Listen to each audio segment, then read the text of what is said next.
बेटा question number 14 बहुत अच्छा है, बिल्कुल एक बेसिक सिद्धांत है जो आप जान लीजिए। A pendulum bob of mass m carrying charge q is rest on the string making theta with the vertical uniform electric field। ये था आपके पास, जाहिर सी बात है जब आप रख देंगे इस मास को, इस चार्ज कैरिंग को,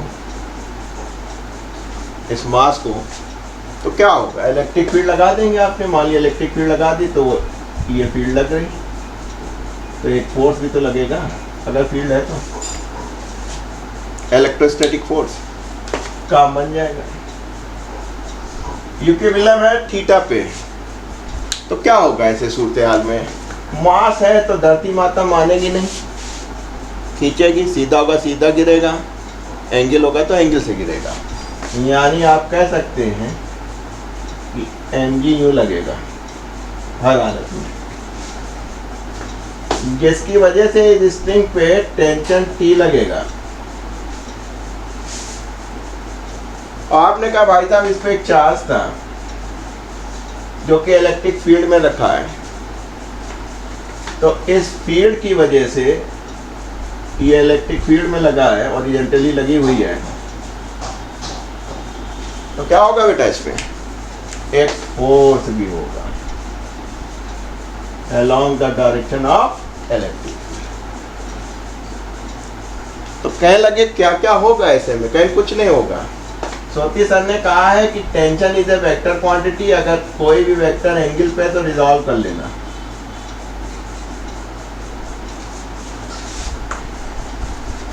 ये इसके पैरेलल है तो ये अल्टरनेट एंगल थीटा होगा, जिसकी वजह से आप कह सकते हैं ये टी कॉस थीटा और ये हो जाएगा टी साइन थीटा।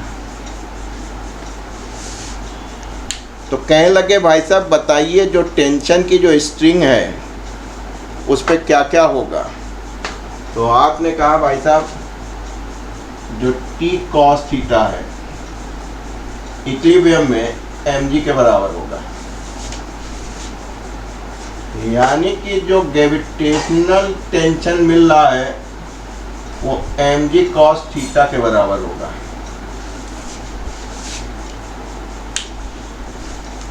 कह लगे जो t sin थीटा वो क्या करेगा, कह लगे वो इलेक्ट्रोस्टैटिक फोर्स को जो कि इस चार्ज को इलेक्ट्रिक फील्ड E में रखे उसकी वजह से लग रहा है, और ये बराबर होता QE। इतना सब जानते हैं कि इलेक्ट्रिक फील्ड जो है वो force acting on A charge, तो F बराबर QE। तो कहने लगे और ये वाला टेंशन कितना हो सकता है, कहने लगे ये हो सकता है QE sin थीटा। तो टेंशन के दो कंपोनेंट होंगे, एक ग्रेविटेशनल की वजह से और एक इलेक्ट्रोस्टैटिक फोर्स की वजह से।